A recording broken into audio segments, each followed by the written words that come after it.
True love never has a price, and freedom is never too expensive.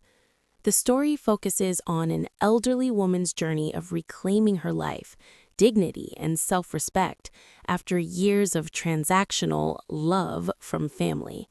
It emphasizes that prioritizing yourself, especially in later years, is not selfish but essential, and that real affection cannot be bought. Renate Richter had always believed that love was something you earned through sacrifice. At 71, she had spent most of her life proving it.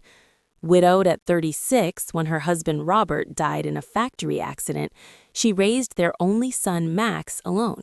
She worked double shifts at the textile mill, saved every penny from her modest pension and his small inheritance, and never once complained.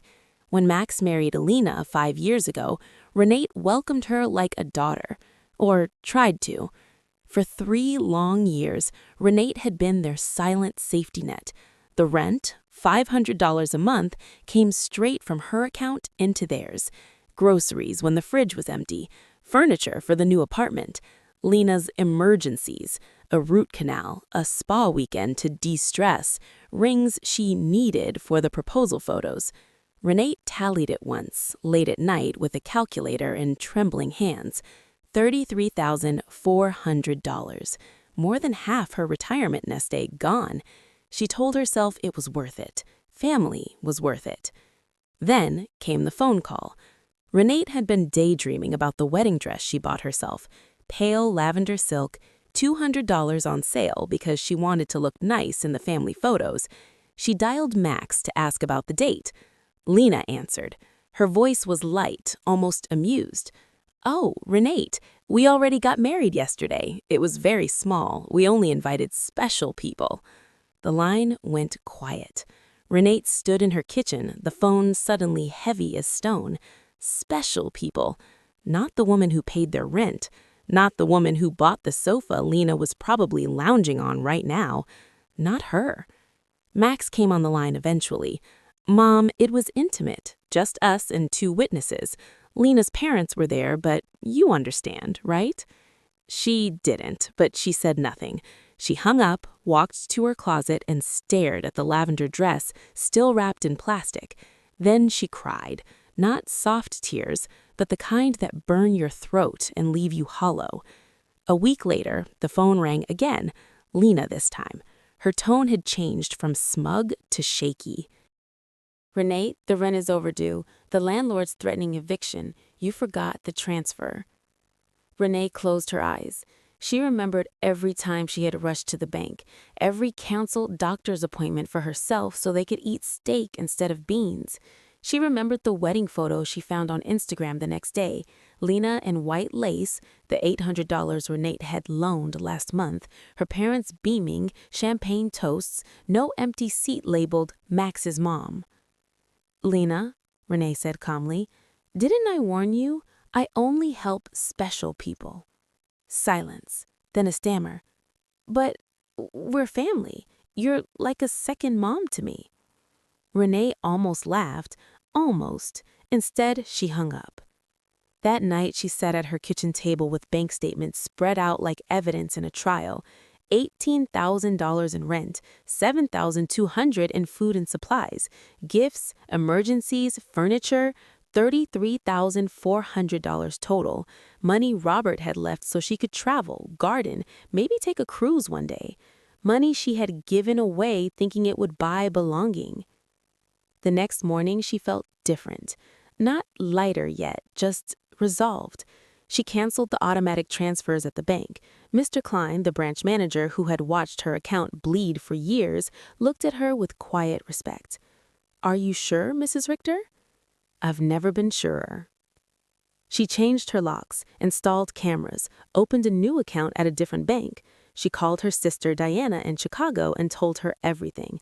Diana cried with her, then said the words Renate needed most. "It's about time." Max and Lena didn't accept the silence. They showed up at her door with a lawyer, Mr. Fisher, slick suit, fake concern.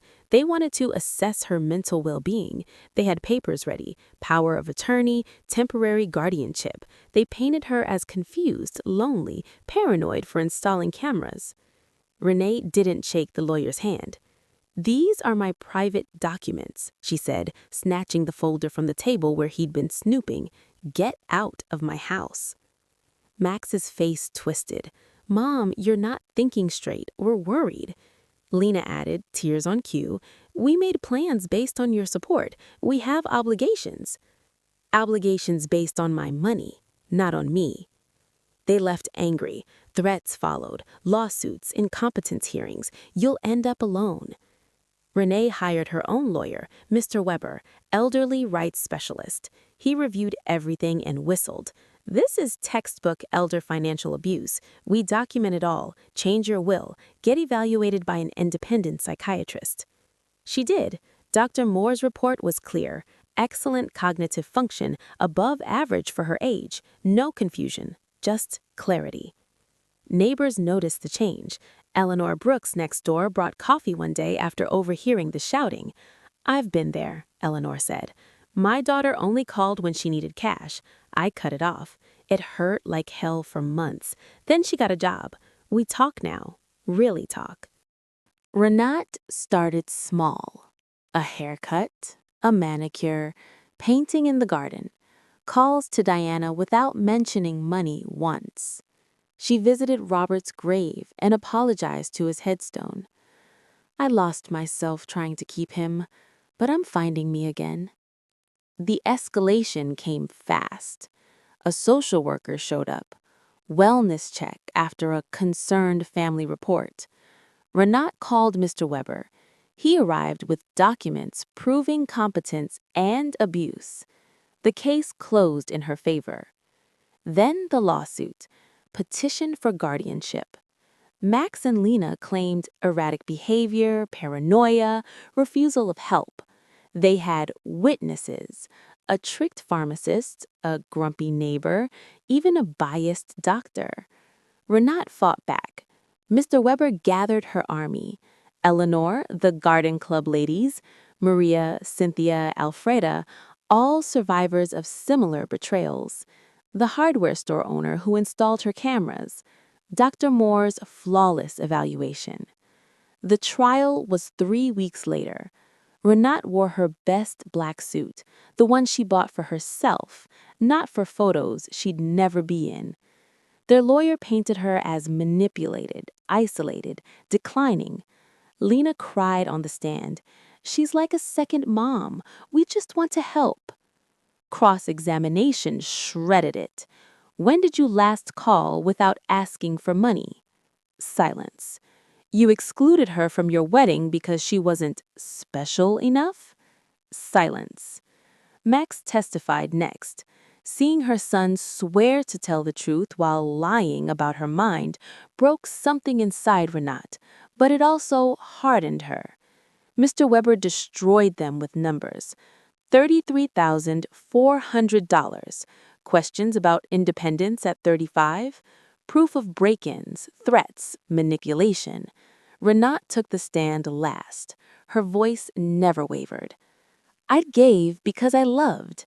They took because it was easy. Love isn't a transaction. When I stopped paying, the love stopped too. But I found something better. Respect for myself." The judge ruled quickly. No incompetence, no guardianship. Case denied. The motivation was financial, not concern. Renat walked out of the courthouse into sunlight that felt new. 3 months later, she sold the house. Too many memories, too many ghosts. She moved to a bright apartment downtown. Half her remaining savings went to charities fighting elder abuse.